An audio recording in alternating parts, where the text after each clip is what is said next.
Hello दोस्तों, welcome to commerce educators. Last class में हम लोगों ने स्टार्ट किया था कौन सा हमारा फर्स्ट चैप्टर। कौन सा सर? हमने स्टार्ट किया था हमारा फर्स्ट चैप्टर। ओके जी, चैप्टर फर्स्ट का नाम क्या था? Indian accounting standard. देखो, हमारा एक कॉन्सेप्ट, एक मतलब तरीका रहने वाला है पढ़ाने का। क्या रहेगा? जब भी हम पढ़ेंगे, किसी दिन की शुरुआत करेंगे, किसी दिन क्लास स्टार्ट करेंगे, उस दिन हमेशा जो लास्ट क्लास हुआ था उसको एक बार रिकॉल जरूर करेंगे।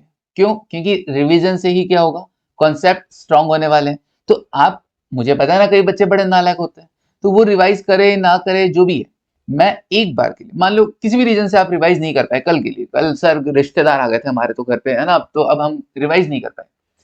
कोई भी रीजन हो सकता है, कल गर्लफ्रेंड नाराज हो गई थी सर, रिवाइज नहीं कर पाए। कोई भी कारण हो सकता है, तुम रिवाइज नहीं कर पाए। तो अभी स्टार्टिंग में मैं क्या करता हूँ, लास्ट डे जो भी पढ़ा था उसका एक बार रिवीजन कर लेते हैं। एक बार रिवीजन कर लेने से क्या होगा, जो आज हम पढ़ेंगे ना वो हमको अच्छे से समझ में आएगा। लेकिन इसका मतलब ये बिल्कुल मत ले लेना कि तुम लोग भैया कोई दिक्कत नहीं है जी, सर तो रिवाइज करवाएंगे ही करवाएंगे, हमको रिवाइज करने की जरूरत नहीं। नहीं, एक बार तुम रिवाइज करके आओगे, एक बार हम रिवाइज करवाएंगे, फिर एक बार तुम रिवाइज करोगे, फिर लास्ट में हम फिर रिवाइज करवाएंगे, मैराथन वगैरह। ठीक है, तो ऐसे रिवीजन कर लेने से कॉन्सेप्ट स्ट्रांग हो जाएगा।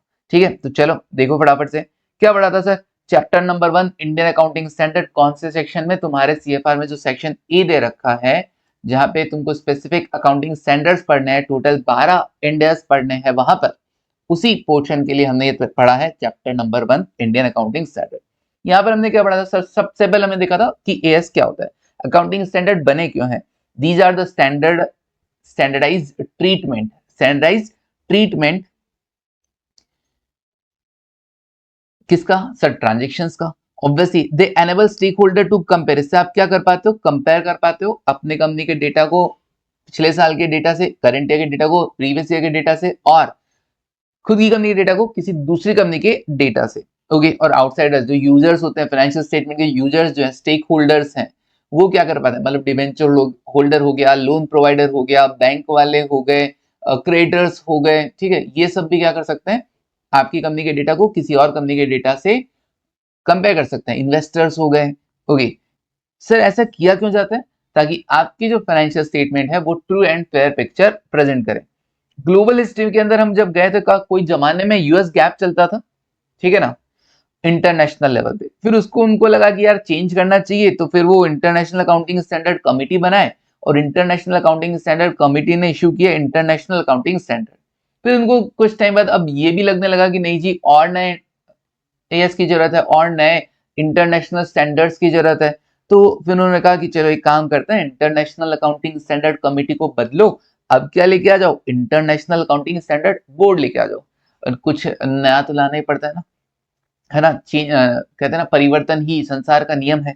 तो इंटरनेशनल अकाउंटिंग स्टैंडर्ड कमिटी से कन्वर्ट हो गया, अब ये हो गया इंटरनेशनल अकाउंटिंग स्टैंडर्ड बोर्ड हो गया। और इन्होंने क्या इशू किए हैं? आईएफआरएस इशू किए, international financial reporting standard. Okay, तो सर आईएएस बंद हो गए क्या? नहीं, आईएएस भी चालू है, आईएफआरएस भी चालू है। जो आईएएस को रिप्लेस करना था उसको आईएफआरएस से रिप्लेस कर दिया, आगे जरूरत पड़ेगा और भी रिप्लेस कर देंगे। Okay sir. ना, इंडिया में क्या चल रहा था? इंडिया में जैसे वहां यूएस गैप चलता था, यहाँ पे गैप चलता था। फिर वहां पे जब उन लोगों ने आईएएस बनाना स्टार्ट किया, इन्होंने भी कहा चलो हम भी गैप को छोड़ देते हैं, हम भी क्या कर देते हैं 1977, 21 अप्रैल 1977 हम भी क्या कर देते हैं, चलो हम भी, है ना, अकाउंटिंग स्टैंडर्ड्स बनाने लग जाते हैं। फिर उन्होंने कहा हम अब आईएफआरएस बनाएंगे जी, तो बोला इसने कहा चलो एक काम करते हैं, फिर अब हम इंडेक्स बनाना स्टार्ट कर देते हैं। तो अब हम लोग क्या करते हैं, पहले हमारे यहाँ इंडिया में अकाउंटिंग स्टैंडर्ड चला करते थे, और अब अकाउंटिंग स्टैंडर्ड हट गए क्या? नहीं, वो भी चलते हैं, और इंडेक्स वो भी आ गए हैं। तो अब यहाँ क्या चक्कर है, किसको एएस एप्लीकेबल है, किसको इंडेक्स एप्लीकेबल है, ये सब हमने बात किया था, अभी देखते हैं। सो इंडेक्स क्या होता है? सिंपली इंडेक्स क्या है? इंडियन वर्जन है किसका? आईएएस और आईएफआरएस का। Okay, Indian version of international accounting standard and IFRS. Now sir, ये कब आए थे इंडिया में? मिनिस्ट्री ऑफ कॉर्पोरेट अफेयर्स ने क्या किया था, एक रूल लेकर आया। कौन सा? Companies Indian accounting standard rule 2015, जिसमें इंडेक्स को लाया गया, वो भी फेज्ड मैनर में। कैसा? फेज्ड मैनर में। ओके, कब से उन्होंने इसको अप्लाई करना स्टार्ट किया, मैंडेटरी करना स्टार्ट कर दिया? कब सर? अकाउंटिंग पीरियड 2016-17, 16-17, मतलब 1 अप्रैल 2016 से ये मैंडेटरी कर दिया गया है। बिल्कुल done.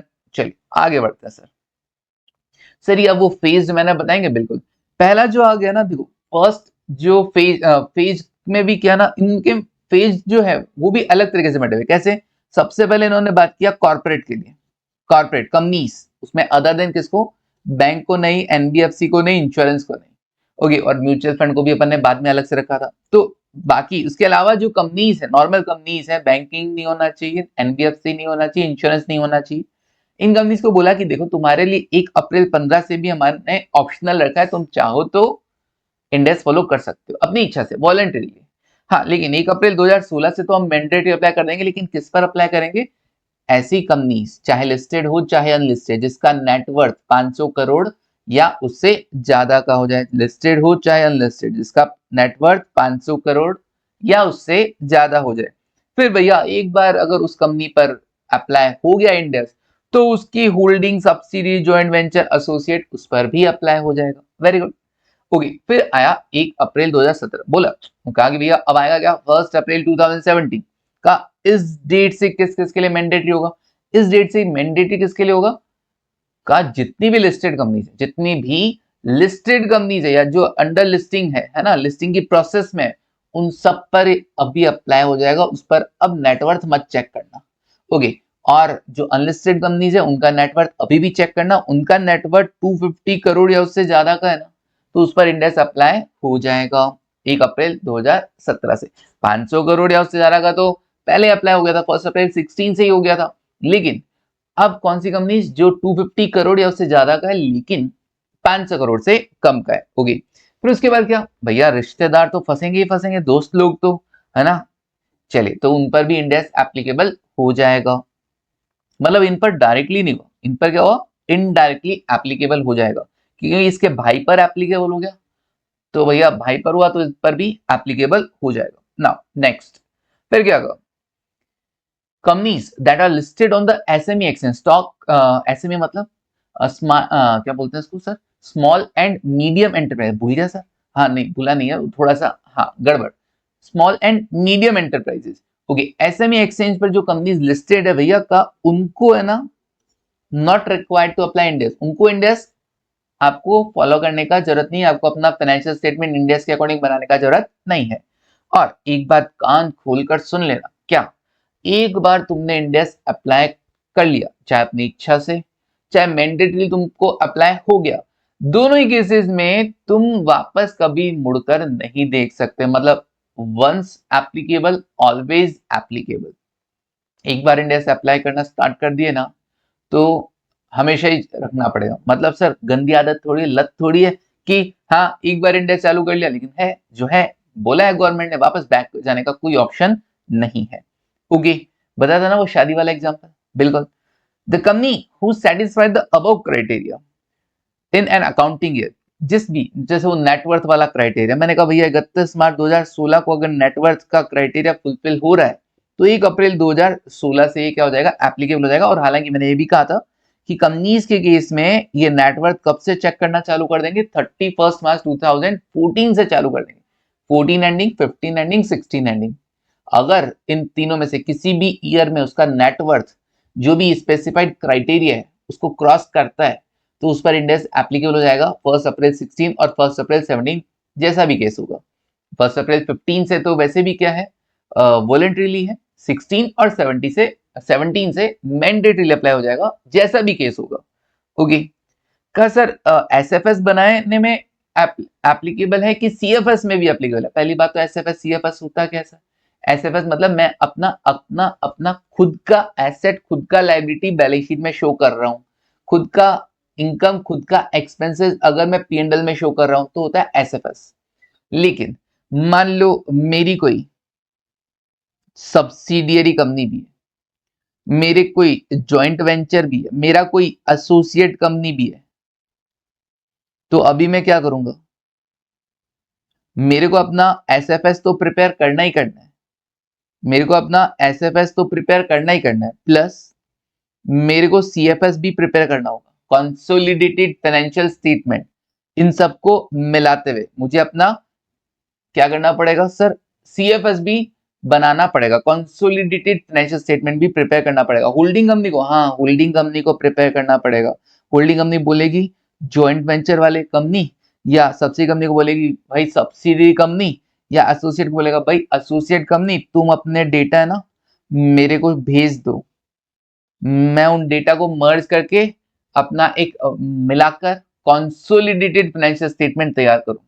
That is consolidated financial statement, मैं और मेरा साम्राज्य, एम्पायर, है ना।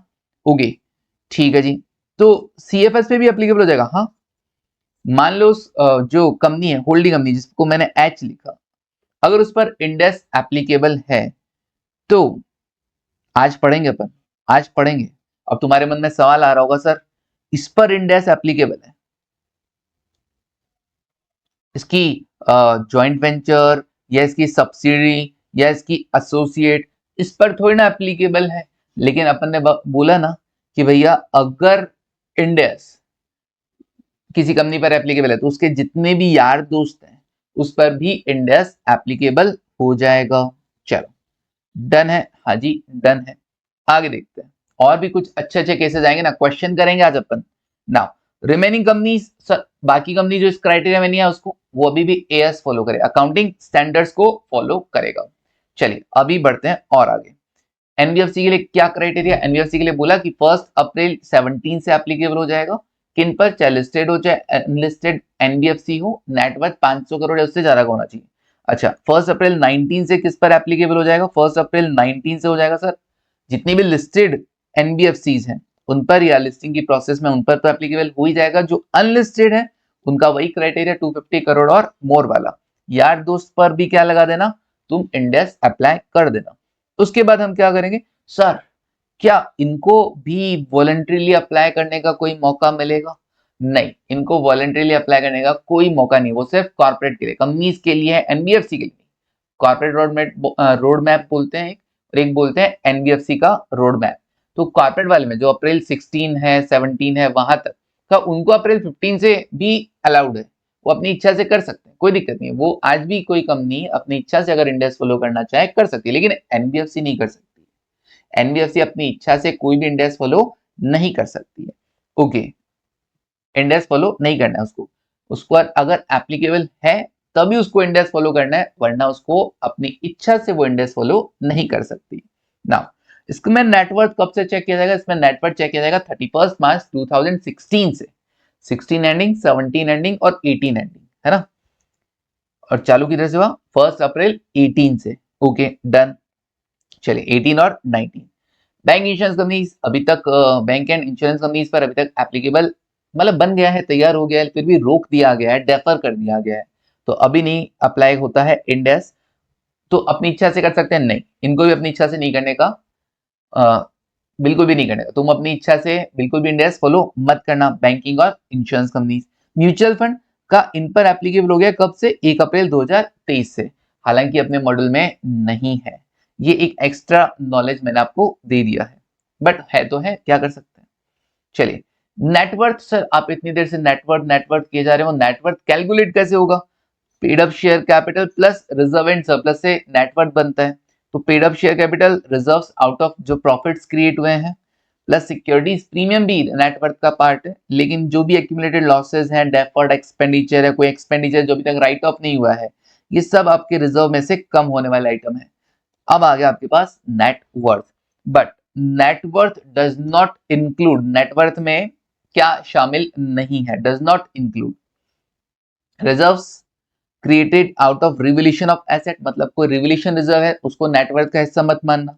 कोई डेप्रिसिएशन पहले ज्यादा लगा दिया था वापस राइट बैक कर रहे हो, मतलब वापस डेप्रिसिएशन को तुम P&L में क्रेडिट साइड में दिखा रहे हो, एक्सेस चार्ज कर दिया था अभी रिवर्स कर रहे हो, ये भी नेटवर्थ का पार्ट नहीं होगा। कोई अमलगमेशन रिजर्व वगैरह ये भी नहीं होगा। सिंपल बोला, जो भी तुम्हारे नॉर्मल प्रॉफिट्स हैं उनसे जो रिजर्व क्रिएट हो रहा है वो नेटवर्थ कैसे। नाउ इंडेक्स की नंबरिंग कैसे हुई, बड़ा सिंपल सा मैंने बताया था, जो इंटरनेशनल लेवल पर IAS है, इंटरनेशनल अकाउंटिंग स्टैंडर्ड 1 और 2, वो अपने आप बन गए हैं क्या, इंडेक्स 1 और 2, है ना 1 और 2, और IFRS 1 और 2 हमारे यहाँ क्या बन गए हैं, प्लस 100 करते हुए 101 102। Okay done. ये देखो ये IFRS थे इंटरनेशनल लेवल पे, उसमें अपन ने 100 मिक्स करके 100 ऐड करके नंबरिंग दे दिया, और जो इंटरनेशनल अकाउंटिंग स्टैंडर्ड का नंबरिंग था वो एज इट इज हमने इंडियस में कॉपी कर लिया है।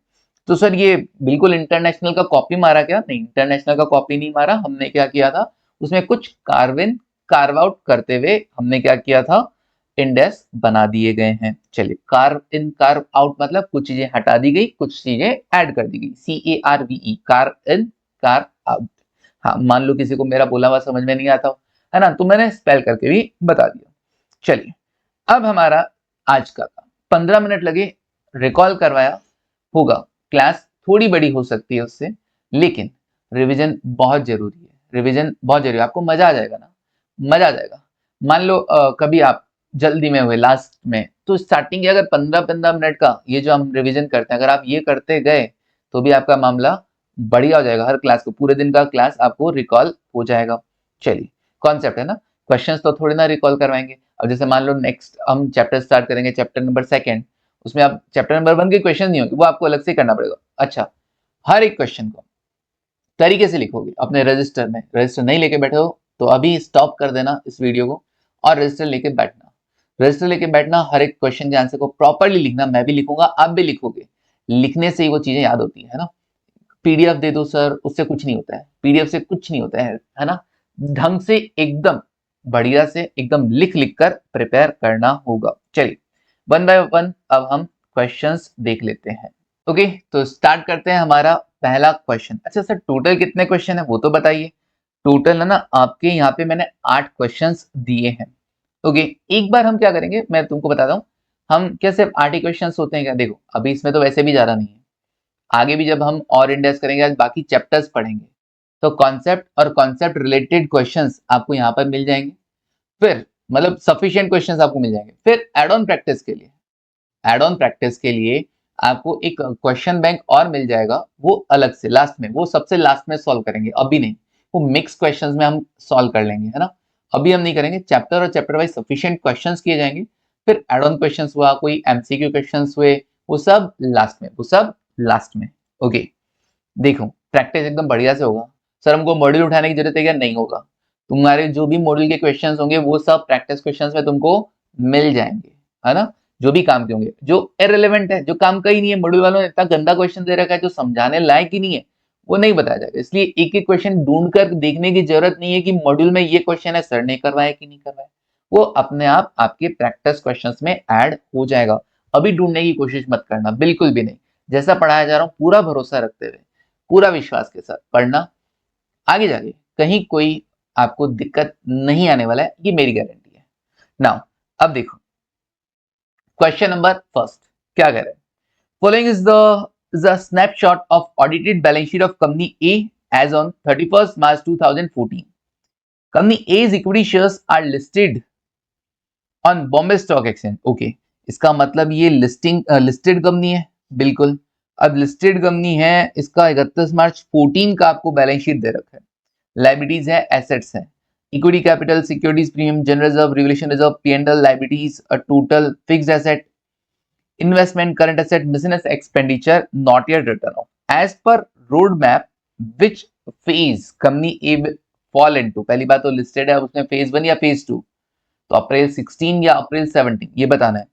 Will your answer change if company A is an unlisted company? क्या आपका आंसर बदल जाएगा अगर कंपनी अनलिस्टेड हुई तो?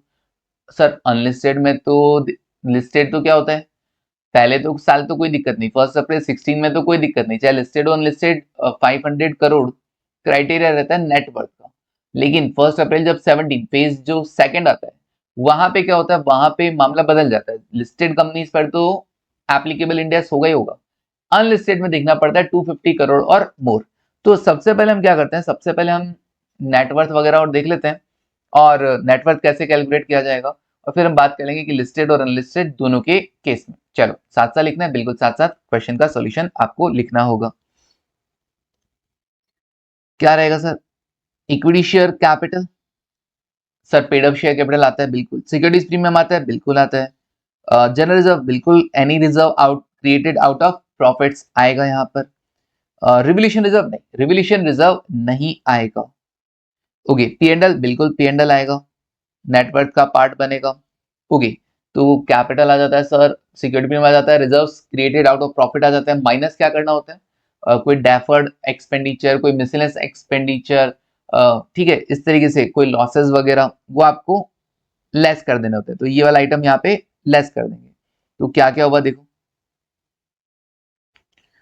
कैलकुलेटर से देखो, 160 प्लस 200 प्लस 150 प्लस 75 और माइनस कर देते हैं हम 80, तो आ जाएगा 505 करोड़, 505 करोड़। अरे वाह, नेटवर्थ 505 करोड़ है, 500 करोड़ से ज्यादा का, ये तो फर्स्ट फेज में ही इस पर इंडेक्स एप्लीकेबल हो जाएगा। तो एक बार दिमाग में क्रिएट कर लो कि कब होगा। तो लिस्टेड है तो फर्स्ट फेज में हो जाएगा, अनलिस्टेड है तो भी क्या हो जाएगा, फर्स्ट फेज में हो जाएगा, क्योंकि इसकी नेट वर्थ 500 करोड़ से ज्यादा की है।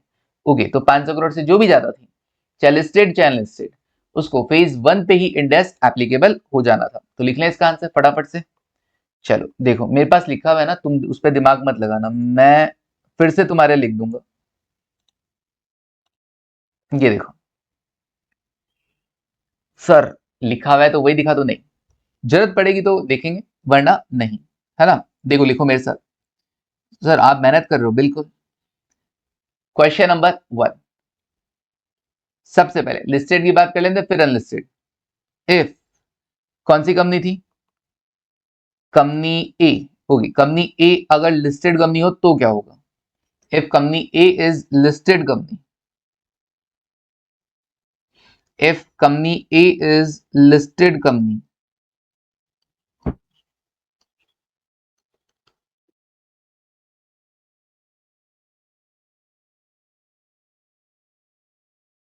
साथ साथ लिखते चलो, if company A is listed company, okay, net worth क्या रहेगा, नेटवर्थ, सारे वैल्यूज ऐड कर दो, मेरे पास कैलकुलेटर में वैल्यूज हैं तो मैं एक बार चेक करता चलता हूं। 160 कैपिटल था, प्लस चेक किया 200, तुमको ऐसे दिखाते रहे क्या, ये देखो 160 200 150 75, ओके, 200 है सिक्योरिटीज प्रीमियम, फिर उसके बाद 150 का कोई रिजर्व था, फिर 75 का पीएनडल था, और मिसलेनियस एक्सपेंडिचर राइट ऑफ जो नहीं हुए 80 के, कितना 505 करोड़, 505 करोड़, ओके। अब बता दीजिए भैया, क्योंकि since net worth, since net worth is greater than equal to 500 crore, is greater than equal to 500 crore, it would be covered under phase 1, it would be covered under phase 1, full stop। hence Ind AS would be applicable, Ind AS would be applicable to the company, to the company for accounting periods, for accounting periods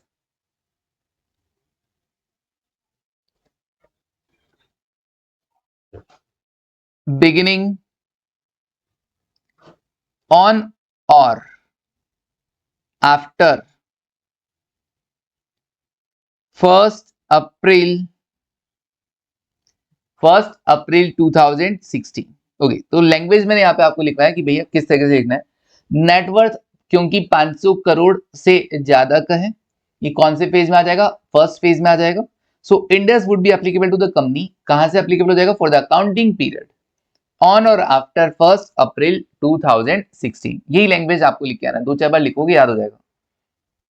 next, अगर unlisted company हुआ तो, अगर unlisted company हुआ तो if company A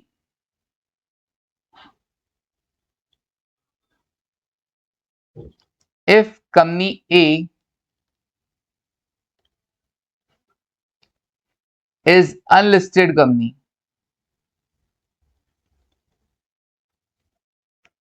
if company A is unlisted company, तो क्या होगा? अगर कंपनी ए अनलिस्टेड हुआ तो तब भी क्या दिक्कत है? क्योंकि नेटवर्थ 500 करोड़ से ज्यादा का है, तो चाहे लिस्टेड हो चाहे अनलिस्टेड हो, ये फेज 1 में ही आएगा। Okay sir, hence end S would be applicable. कहां से स्टार्ट हो जाएगा? वही 1 अप्रैल 2016 से हो जाएगा। तो एक काम करें क्या, मैं इसको क्या करता हूं, थोड़ी सी चीटिंग कर लूं क्या, ये यहां से कॉपी और paste, simple, same same line लिखना है।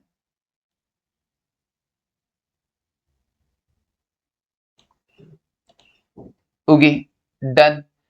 या तो ऐसा लिख देना या फिर ऐसा लिख देना कि भैया अगर ये अनलिस्टेड कंपनी होती तब भी कोई फर्क नहीं पड़ता, there is no difference if company A is unlisted company, ठीक है ना। Still Ind AS will be applicable from 1 April 2016, that's it. इतना भी लिख के आप आ सकते हैं। ओके, तो भाई चाहे लिस्टेड हो चाहे अनलिस्टेड, 500 करोड़ से ज्यादा का नेटवर्थ है ना, इसका मतलब 1 अप्रैल 2016 से ही एप्लीकेबल हो जाएगा, that is phase 1। Okay, done. चलिए सर, हो गया, आगे बढ़ते हैं। सर आप इतना जल्दी लिख दिए, हम कैसे लिखें? तुम भी पॉज करके लिख सकते हो, है ना। Done. Now question number second की बात करते हैं। क्वेश्चन नंबर सेकंड देखो, सेकंड क्वेश्चन क्या कहते हैं। Let's see in question number 1 the balance of PNL is negative 375 crore. कौन कितना नेगेटिव बोल रहे हैं? पीएनएल का बैलेंस अगर नेगेटिव होता 375 करोड़, ये पीएनएल है। अगर ये 75 ना होकर अगर ये होता नेगेटिव 375, तो क्या होता? तुम्हें का फिर नेटवर्क चेक करना पड़ेगा। When Ind AS should be applicable to company A, will your answer change if company A is unlisted? Again मुझे बताना है लिस्टेड हो चाहे अनलिस्टेड, वही नेटवर्क का कैलकुलेशन करेंगे फिर बताएंगे लिस्टेड और अनलिस्टेड के केस में। ओके, देखो जरा question number second, question number second.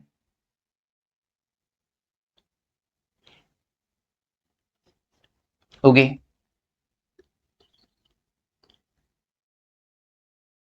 Question number second क्या कह रहे हैं? देखो सबसे पहले वही हेडिंग वगैरह देंगे और देखेंगे लिस्टेड कंपनी हुआ तो क्या और अनलिस्टेड हुआ तो क्या। लिखूं, stomach if company A is listed company, if company A is listed company, listed company हुआ तो क्या होगा? इसका नेटवर्थ चेक करते हैं। नेटवर्थ कितना रहेगा? कैपिटल तो वही 160, फिर 200 का शायद सिक्योरिटीज प्रीमियम है और 150 का कोई और रिजर्व है। 75 जो पीएनएल था उसकी जगह नेगेटिव 375 लेना है, नेगेटिव 375। चेक करो, 160 प्लस 200 प्लस 150 माइनस 375 माइनस 80, 55, बस सिर्फ 55 करोड़। अच्छा, तो फिर तो अनलिस्टेड कंपनी अगर हुई ये तो उस पर तो एप्लीकेबल ही नहीं होगा क्योंकि उसकी तो मिनिमम लिमिट 250 करोड़ है। ओके, तो 55 करोड़ है, हाँ, लिस्टेड पे तो हो जाएगा लेकिन फेज 1 नहीं, फेज 2 में, फेज 1 में तो केवल 500 करोड़ से 500 करोड़ या उससे ज्यादा का 500 करोड़ और उससे ज्यादा का जो नेटवर्थ रखती है कंपनी उन पर एप्लीकेबल होगा। तो भैया लिस्टेड पे लगेगा लेकिन फेज 2 में लगेगा। तो लिखते हैं अपन क्या लिखे sir? Since net worth is since net worth is not more then, ऐसा जरूरी नहीं कि एकदम यही लैंग्वेज हो, अपनी इच्छा से अपने मन से थोड़ा इधर उधर चल सकते हैं, थोड़ा ना कि मीनिंग उसका वही रहे, पता चले तुम लोगों ने थोड़ा सा इधर उधर करने में मीनिंग बदल दिया, मीनिंग नहीं बदलना है। Since net worth is not more than और equal to, not more than और इक्वल टू 500 करोड़, क्योंकि 500 करोड़ है उससे ज्यादा उसकी नेटवर्थ नहीं है, it is not covered, it is not covered under phase 1, it is not covered under phase 1, ये phase 1 में नहीं आएगा, ओके। but since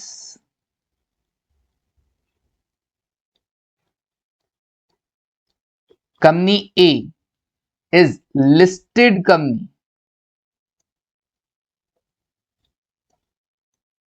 क्योंकि वो लिस्टेड कंपनी है, listed company, it is covered under,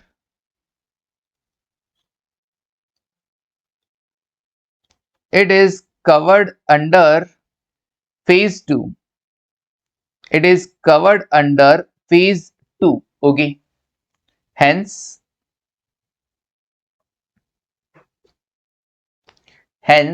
Ind AS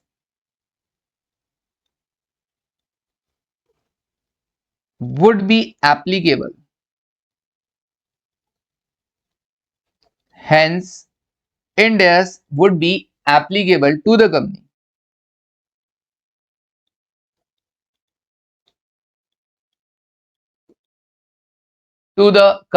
for accounting periods,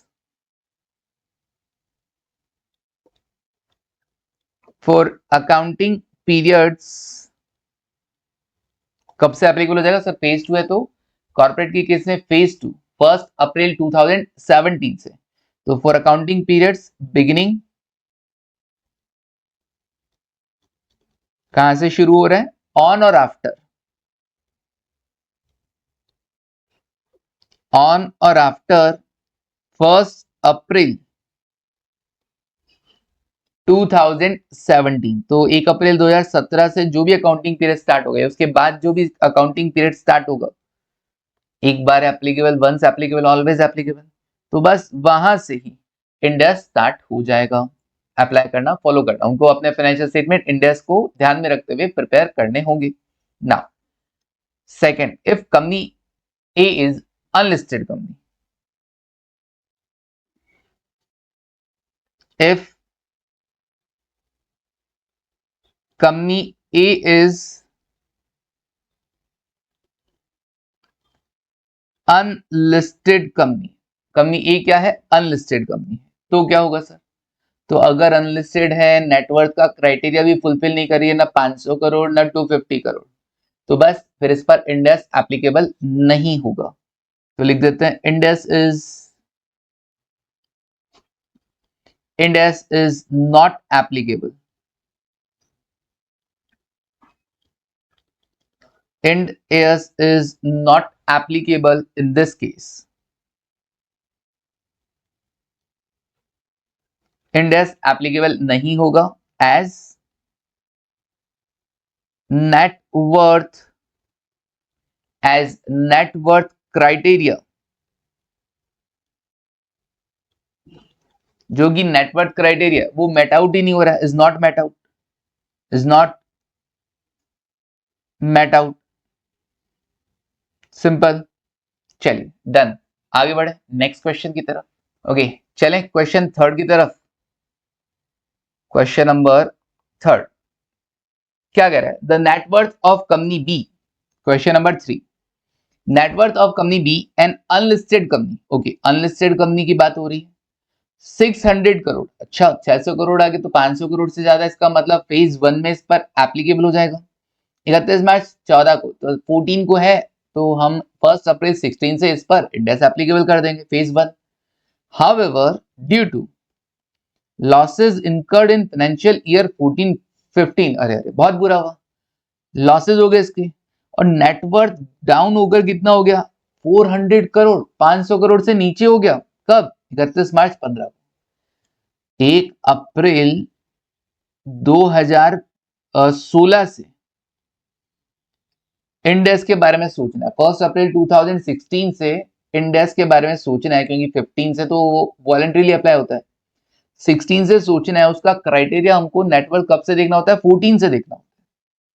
14 में तो 500 करोड़ से ज्यादा का था, लेकिन 15 में वही नेटवर्थ गिरकर डाउन होकर 400 करोड़ हो गया। अब बताओ, क्या 1 अप्रैल 16 से उसको इंडेक्स मैंडेटरी फॉलो करना होगा कि नहीं करना होगा? सर क्या कहा था, चाहे 14, चाहे 15, चाहे 16, किसी भी ईयर एंड पे, किसी भी ईयर एंड पे अगर आपका नेटवर्थ स्पेसिफाइड क्राइटेरिया को फुलफिल कर रहा है, तो भैया उसके अकॉर्डिंग इंडेक्स अपने को देखना होगा कि अप्लाई करना है कि नहीं करना है। तो अगर किसी भी ईयर में 500 करोड़ को क्रॉस कर गया, उसके बाद भले ही डाउन हो गया हो, कोई फर्क नहीं पड़ता, कोई फर्क नहीं पड़ता।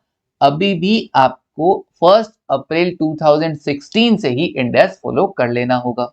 Okay sir, question number 3 solve करें, लिख लें फटाफट से। ओके, लिखो फटाफट से। भले ही बाद में आपका नेटवर्क कम भी हो गया हो, कोई फर्क नहीं पड़ता। चलो question number,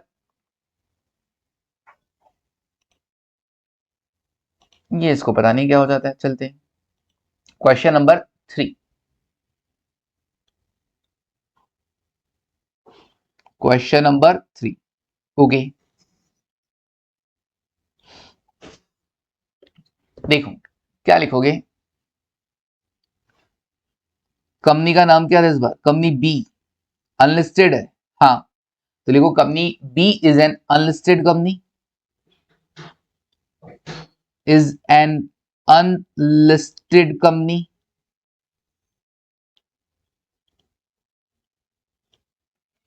and its net worth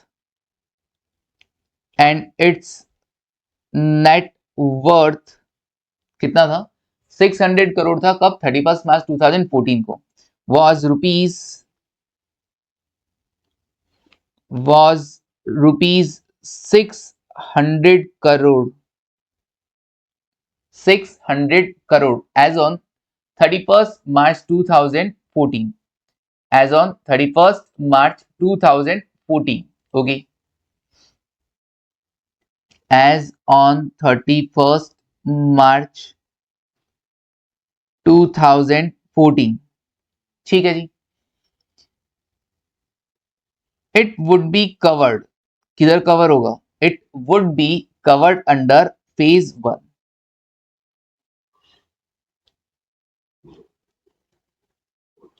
under phase 1। Okay, hence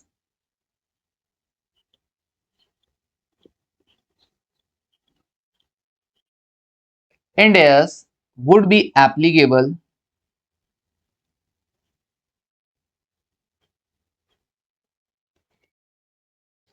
Ind AS would be applicable to the company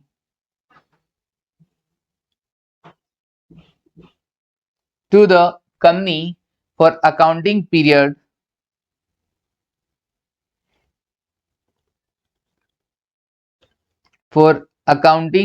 periods beginning on, कहां से? beginning on और आफ्टर। फेज 1 कब से स्टार्ट हुआ था सर? 1 अप्रैल 2016 से। 1 अप्रैल 2016। Okay done. फिर उसके बाद चलो आगे बढ़ते हैं नेक्स्ट। अगर नेटवर्थ, इफ द नेटवर्थ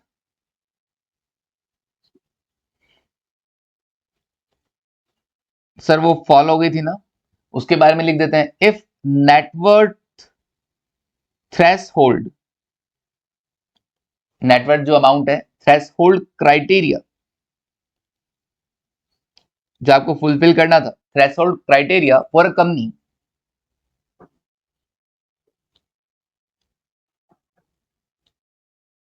एक बार फुलफिल हो गया ना, if the net worth threshold criteria for a company are once met,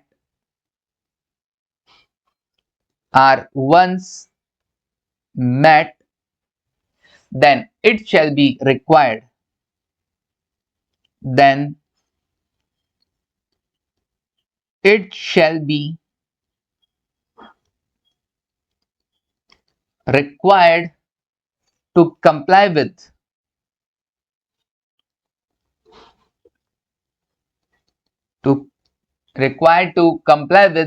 India's irrespective of the fact irrespective of the fact that as on latter date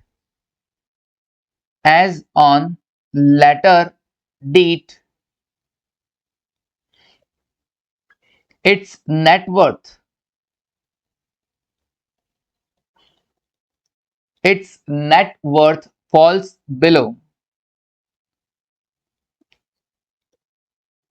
falls below the criteria specified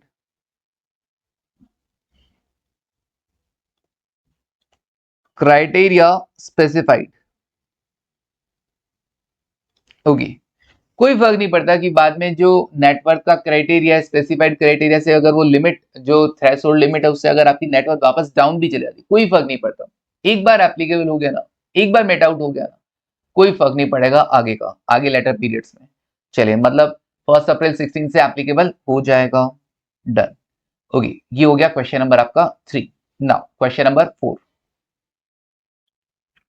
number 4 देख लिया ना तुमने question number 3 हाँ sir लिख लिया वरना हम again बार बार नहीं बोलूंगा पॉज करके लिख लेना है ना थोड़ा हो सकता है आपको टाइम लगे आप देखो मेरा तो पहले पढ़ा हुआ है आप तो फर्स्ट टाइम पढ़ रहे हैं तो आपको और ज्यादा टाइम लग सकता है बाकी देखो मैं सब चीज लिख रहा हूँ तो मेरे ख्याल से आप इतने टाइम में कवर कर पाएंगे है ना क्योंकि रेगुलर कोर्स है रेगुलर बैच है अब रेगुलर बैच के अंदर आप क्या कर पाते हैं मेरे साथ साथ लिख रहे हैं हो जाता है फिर भी अगर कोई और है ना कहते हैं ना उसका किसका साबुन स्लो है ना याद नहीं आ रहा मेरे को तो अगर भैया धीरे धीरे काम करता है कोई दिक्कत नहीं आराम से कर लेना रुक के पॉज दे के फिर कर लेना ना आगे देखो बस अटेम्प्ट में पॉज नहीं होना चाहिए यहाँ कितना भी पॉज मारो लाइफ में पॉज नहीं होना चाहिए लाइफ में फटाफट तुम क्लियर करते रहो 1 घंटे में काम हो रहा है तुम्हारा ठीक है नहीं हो रहा है 2 घंटे लगाओ काम करो मेहनत करो जल्दी से जल्दी इस एग्जाम को क्लियर करो now question number 4 net worth of company C unlisted है 400 करोड़ अनलिस्टेड कंपनी 400 करोड़ फिर तो फेज 2 में आएगा 31 मार्च 14 हाउएवर नेटवर्थ 600 करोड़ हो गया कब 31 मार्च 15 को ओहो जब ये पढ़ा तब मुझे लगा कि ये फेज 2 में आएगा 31 मार्च 31 मार्च 2014 के नेटवर्थ को देखते हुए लग रहा था ये फेज 2 में आएगा लेकिन 31 मार्च 15 को इसका नेटवर्थ 600 करोड़ हो गया बताइए क्या करें अभी फेज 1 या फेज 2 सर 14 15 16 किसी में भी अगर नेटवर्थ 500 करोड़ या उससे ज्यादा हो जाता है तो 1 अप्रैल 16 से ही एप्लीकेबल हो जाएगा मतलब फेज 1 में ही एप्लीकेबल हो जाएगा ओके तो लिख देते हैं फटाफट से फेज 1 के लिए आंसर क्वेश्चन नंबर 4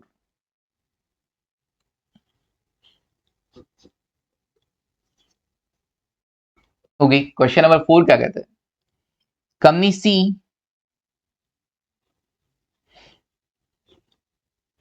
क्या थी लिस्टेड थी कि unlisted sir unlisted is an unlisted company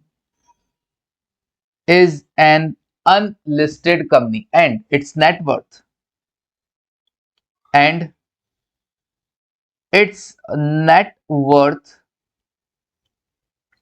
was rupees 600 crore कितना 600 crore as on 31st March 2015, 31 मार्च 2015 को इसका नेटवर्थ 600 करोड़ है, 500 करोड़ से ज्यादा है। It would be covered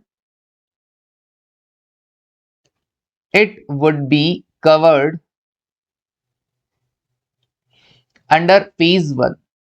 it would be covered under phase 1।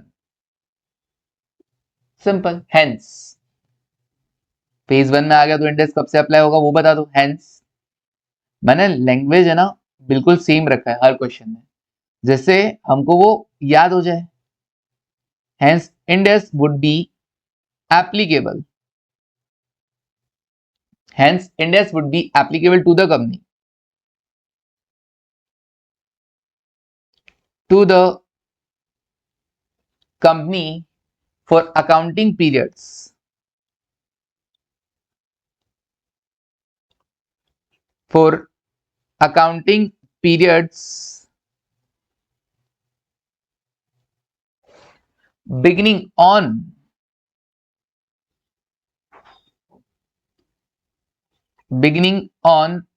or after 1st April 2016, 1 April 2016, 1 April 2016 onwards, वहां से index आपको फॉलो करना पड़ेगा। आने वाले जितने भी फाइनेंशियल स्टेटमेंट आप प्रिपेयर करेंगे वो सब इंडेक्स को फॉलो करते हुए ही प्रिपेयर करना होगा। Now next question, question number 5 देखो। Company A is a parent company of a group, मतलब होल्डिंग कंपनी।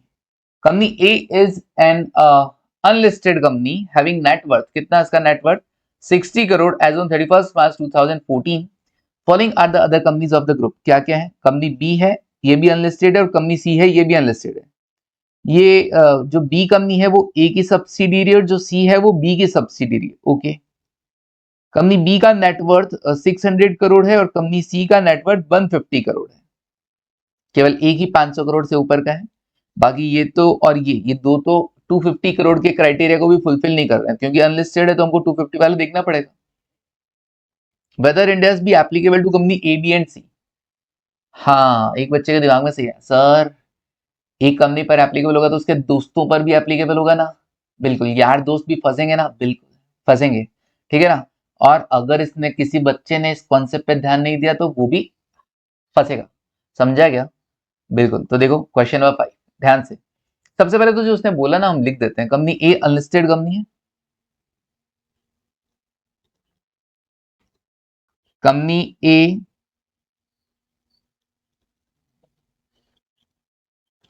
अनलिस्टेड कंपनी है। ओके, अनलिस्टेड कंपनी, इसका नेटवर्थ कितना बताया? इसका नेटवर्थ है 60 करोड़, 60 करोड़। ओके, फिर उसके बाद कौन सा? कंपनी बी जो कि ए का सब्सिडियरी था, तो उसको नीचे रख देते हैं, कंपनी ए से नीचे। ये भी अनलिस्टेड है, हाँ ये भी अनलिस्टेड कंपनी है। इसका नेटवर्थ कितना सर? इसका नेटवर्थ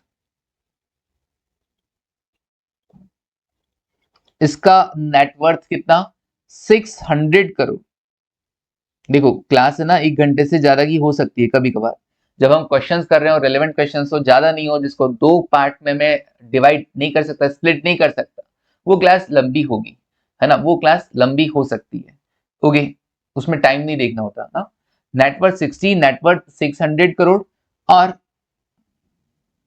फिर उसके आगे कंपनी सी, कंपनी सी ये भी अनलिस्टेड है, हाँ ये भी अनलिस्टेड है,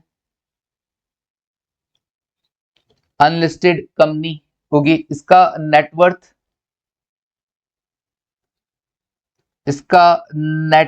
कितना सर? इसका नेटवर्थ है 150 करोड़। ओके, अब आपको बताना है कि अच्छा ये कौन सी डेट को था?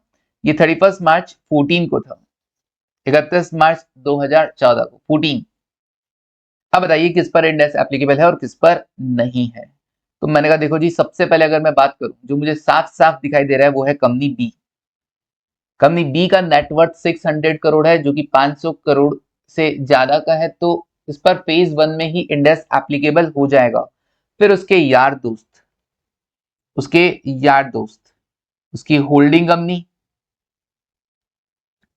और उसकी सब्सिडियरी कंपनी, उसकी होल्डिंग कंपनी और उसकी सब्सिडियरी कंपनी,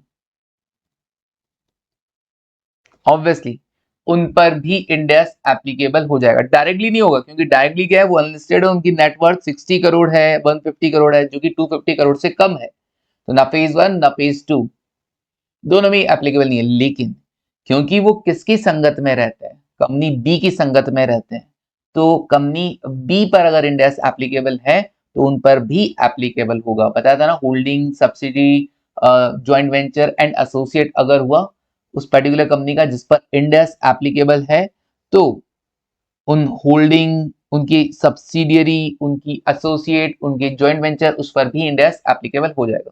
फटाफट से लिख दें इसके लिए। बिल्कुल सर, फटाफट से अब हम लिख देते हैं इसके लिए। देखो, पहले बात करते हैं कंपनी बी के लिए। पहले बात करते हैं कंपनी बी के लिए। Since net worth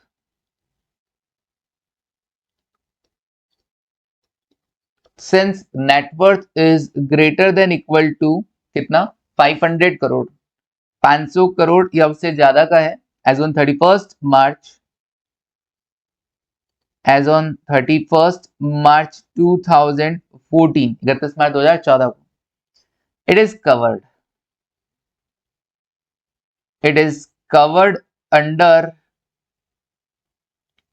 phase 1। ये किधर कवर होगा, फेज 1 में कवर होगा। Okay, done. हेंस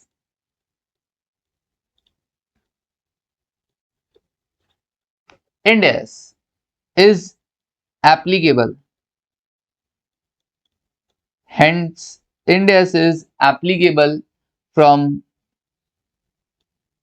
1 अप्रैल, शॉर्ट में लिख दिया ना अपन, आप पूरा लिख सकते थे। सो Ind AS would be applicable from the accounting period on or after, है ना, बिगिनिंग ऑन और आफ्टर 1 अप्रैल 2016। ओके, ये मैंने थोड़ा सा शॉर्ट में लिख दिया। Ind AS is applicable from 1 April 2016। Now company B के बाद अब कंपनी ए और सी की बात करते हैं। तो कंपनी ए को अगर मैं खुद को देखूं तो वो अनलिस्टेड थी और इसका नेटवर्थ 60 करोड़ है, जो कि ना कि फेज 1 में आ रहा है ना कि फेज 2 में आ रहा है। तो अब क्या करें, तो कंपनी ए पे इटसेल्फ, इसकी नेटवर्थ को ध्यान में रखते हुए तो इस पर इंडेक्स एप्लीकेबल नहीं है। लेकिन क्योंकि ये कंपनी बी की होल्डिंग कंपनी है, क्योंकि कंपनी ए कंपनी बी की होल्डिंग कंपनी है, तो इसलिए इस रिश्ते की वजह से, इस रिलेशनशिप की वजह से, भले इसका नेटवर्थ कम हो, इस पर इंडेक्स एप्लीकेबल हो गया है। तो कंपनी ए को भी अब इंडेक्स के अकॉर्डिंग अपने फाइनेंशियल स्टेटमेंट प्रिपेयर करने होंगे। ओके, तो लिख देते हैं company A is unlisted company, company A is unlisted company, unlisted company. Okay जी, and its net worth, and its net worth does not exceed, does not exceed the net worth criteria,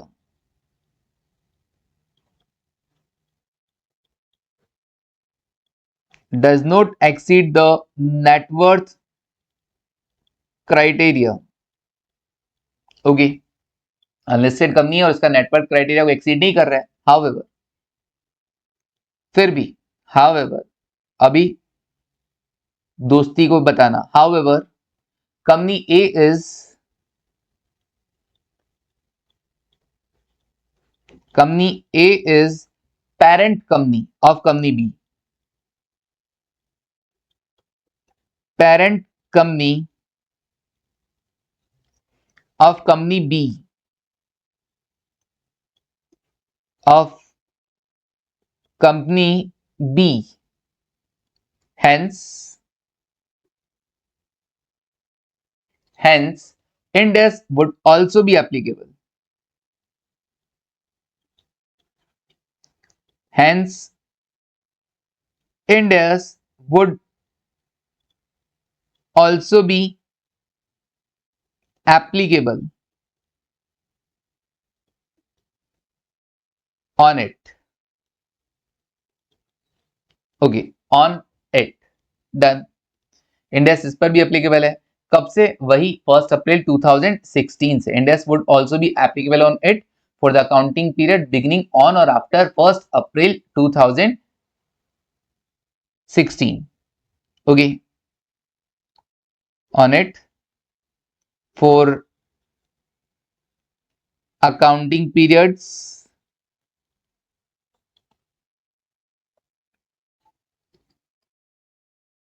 accounting period कहां से? Beginning, यहां से लिख दूं क्या? Beginning on और after 1 April 2016।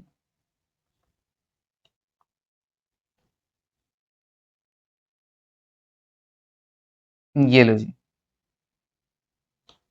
Done है। चीटिंग किया सर? चीटिंग का मैं नहीं खेलता। अरे खेलना पड़ेगा तुमको, क्विट नहीं कर सकते हो, है ना? जब तक गेम पूरा नहीं होगा तब तक क्विट नहीं कर सकते। ओके, कंपनी अभी कौन सा? सी। सी के लिए भी सेम बातें लिखनी है ना? तो क्या जाएगा? इसमें भी सेम है, बस होल्डिंग की जगह क्या है? सब्सिडियरी है। तो एक काम करेगा, मैं थोड़ी सी चीटिंग कर लूं।